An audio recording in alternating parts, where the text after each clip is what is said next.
Hello everyone, welcome to the journey of success YouTube channel. তো আজ তোমাদের সামনে ডাব্লিউবি এই যে এসএসসির যে গ্রুপ ডি এবং গ্রুপ সি যে রিক্রুটমেন্ট আছে তার ছায়া প্রকাশনীর যে বইটা আছে সেই বইটার আমরা একটি মক টেস্ট সেট নিয়ে আজকে আলোচনা করব। তো চলো শুরু করা যাক। আমরা আজকে প্রথম যে মক টেস্ট সেটটা আছে সেটা নিয়ে আলোচনা করে এর আগে আমরা প্রিভিয়াস ইয়ারের যে প্রশ্ন সেগুলো নিয়ে আলোচনা করেছি। তো প্রথম সেটে অর্থাৎ গ্রুপ সির জন্য প্রথম সেট যেটা আছে, গ্রুপ সিতে আমাদের 60টা কোশ্চেন থাকবে এবং গ্রুপ ডিতে আমাদের 45টা কোশ্চেন থাকবে। গ্রুপ সি এর আমাদের জন্য প্রথমে জেনারেল নলেজ, কারেন্ট অ্যাফেয়ার্স, তারপরে ইংলিশ এবং অঙ্ক থাকবে এবং গ্রুপ ডি এর জন্য শুধুমাত্র ইংলিশ বাদে বাদবাকি 3টি থাকবে। তো চলো শুরু করা যাক। প্রথম প্রশ্ন কি বলেছে দেখো, যে কোষ অঙ্গাণু প্রোটিন সংশ্লেষে সহায়তা করে। কোন কোষ অঙ্গাণু প্রোটিন সংশ্লেষে সহায়তা করে? এখানে যে 4টি অপশান দেওয়া আছে, যে লাইসোজোম, রাইবোজোম, এন্ডোজোম, পারক্সিজোম, এর মধ্যে সঠিক উত্তর হবে অপশান বি, অর্থাৎ কী হবে, রাইবোজোম। দ্বিতীয় কথা প্রশ্ন কী বলেছে দেখো, একটি তরল ধাতু হলো, তাহলে এখানে যে অপশানগুলো আছে দেখো, সেলেনিয়াম, রেডিয়াম, গ্যালিয়াম, জার্মেনিয়াম, তাহলে সঠিক উত্তর হবে কি অপশান সি, অর্থাৎ গ্যালিয়াম।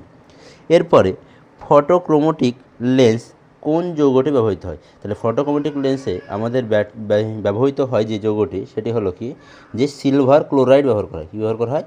Silver chloride. প্যান বা পার অক্সি অ্যাসিটাইল নাইট্রেট একটি গ্যাসীয় দূষক যা পাওয়া যায়, এটি কোথায় পাওয়া যায়? এটি আমরা যা সাধারণভাবে জানি যে আলোক ও রাসায়নিক যে ধোঁয়াশা আছে সেইখানে আমাদের পাওয়া যায়। এরপরে 4 দাগের যে প্রশ্নটা আছে দেখো, এই ধরনের প্রশ্ন একটা পরীক্ষা অবশ্যই দেখতে পাওয়া যাবে। কি বলেছে দেখো, যে টাইফয়েড রোগের জন্য দায়ী জীবাণুটির নাম। যে কোনো একটি রোগের নাম বলতে পারে যে জীবাণুর নাম কি। তাহলে টাইফয়েডের জন্য আমরা জানি কি, যে সালমেনেলা টাইফি, অর্থাৎ কি অপশান বি, সালমেনেলা টাইফি। এরপরে দেখো, জেএফএম বা জয়েন্ট ফরেস্ট ম্যানেজমেন্ট শুরু হয়েছিল কোন রাজ্যে? তাহলে আমাদের আছে কি, এটা আমরা জানি কি আমাদের রাজ্যে, অর্থাৎ কি পশ্চিমবঙ্গে শুরু হয়েছিল কি, যে জয়েন্ট ফরেস্ট ম্যানেজমেন্ট।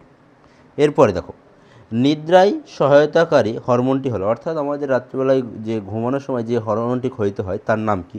তো তার নাম হচ্ছে কি মেলাটোনিন, অর্থাৎ অপশান ডি। এরপরে আমরা দেখব যে কি বলছে দেখো, 8 নম্বর কোশ্চেনে, জলে বায়ুর বুদবুদ চকচকে দেখার কারণ কি? তাহলে আমরা জানি যে জলে বায়ুর বুদবুদ বা হিরে চকচকে দেখা বা মরুভূমিতে মরিচিকা, এর প্রধান কারণ হচ্ছে কি অপশান ডি, অর্থাৎ কি অভ্যন্তরীণ পূর্ণ প্রতিফলন। এরপরে দেখো বলেছে 9 প্রশ্ন, তাম্র ঘটিত শ্বাসরঞ্জক কি? তো তাম্র ঘটিত শ্বাসরঞ্জক হলো কি হিমোসায়ানিন, অপশান বি। এরপরে দেখো কি বলেছে দেখো, যে ইজিক্যাল টু এমসি স্কোয়ার সমীকরণটি আবিষ্কার করেন, কিন্তু আমরা জানি কি ইজিক্যাল টু এমসি স্কোয়ার আবিষ্কার করেছে কি অপশান সি, অর্থাৎ আইনস্টাইন। দেহে জল ও খনিজ লবণ পুনঃশোষণ করে কে? তো দেহের জল ও খনিজ লবণ পুনঃশোষণ করে হচ্ছে কি আমাদের বৃক্ক। তারপর বলছে দেখো, যে সমস্ত ফুলের পরাগযোগ বাদুড়ের মাধ্যমে ঘটে তাদের বলা হয় কি কাইরোপ্টেরি ফিলি। ছত্রাক সম্পর্কে অধ্যয়নকে বলা হয়ে থাকি, আমাদের ছত্রাক সম্পর্কে আমরা অধ্যয়নকে বলে থাকি কি মাইকোলজি। এরপরে দেখো, এরপরে আমাদের 14 নম্বর দাগের প্রশ্ন কি বলেছে দেখো, ব্ল্যাক ফুট ডিজিজ যে রোগের কারণ হয়, তো ব্ল্যাক ফুট ডিজিজ হয়ে থাকে কিসের কারণে? আমরা জানি যে আর্সেনিকের কারণে আমাদের কি ব্ল্যাক ফুট ডিজিজ হয়ে থাকে। এরপরে বলতে পটাশিয়াম পারম্যাঙ্গানেটের কোন ধর্মের জন্য এটি দ্বারা জল শোধন করা যায়? তা আমরা জানি কি এর জারণ ধর্মের জন্য, অর্থাৎ অপশান বি। এর পরের পার্টে আছে আমাদের কি, যে কারেন্ট অ্যাফেয়ার্সে যেগুলো আছে তো সেগুলো আমরা দেখব। কি বলেছে দেখো, কোন নদীর তীরে দ্বিতীয় পুলকেশীকে হর্ষবর্ধন পরাজিত করেছিল? তো এক্ষেত্রে সঠিক উত্তর হবে কি, যে নর্মদা নদীর তীরে। তাহলে নর্মদা, এখান থেকে আরেকটা প্রশ্ন, নর্মদা কি?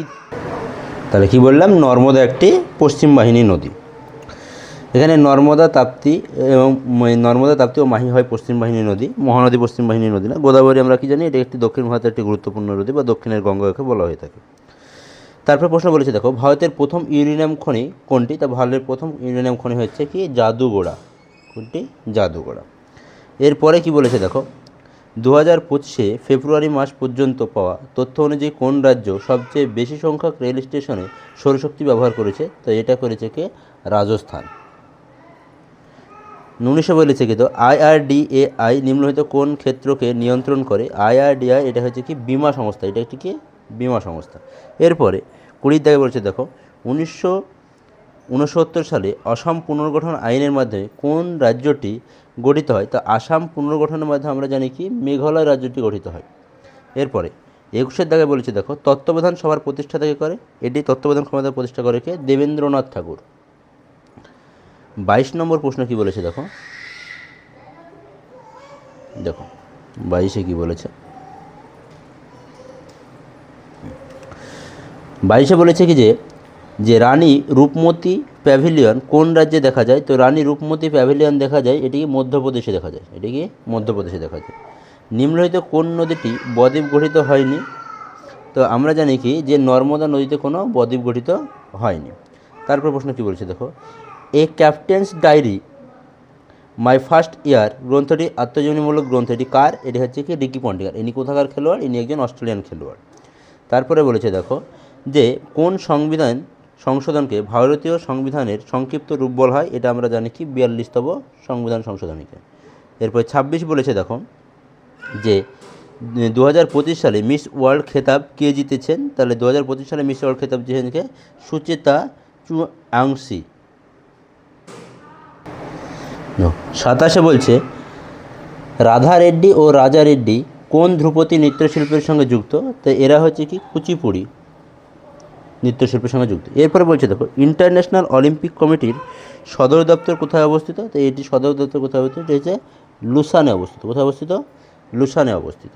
এরপর 29 বলেছে কি দেখো যে প্রদীপিসির ব্রহ্মী বাক্স উপন্যাসটি কার? প্রদীপিসির ব্রহ্মী বাক্স উপন্যাসটি হচ্ছে কার? লীলা মজুমদারের। এরপরে বলছে দেখো সম্প্রতি খবরে আসা র্যাবিট R1 হলো, এই র্যাবিট R1 কি? এটি হচ্ছে একটি এআই পদ্ধতি। বর্তমানে আমরা দেখছি যে এআই পদ্ধতি, সেই এআই পদ্ধতি হলো কি র্যাবিট R1।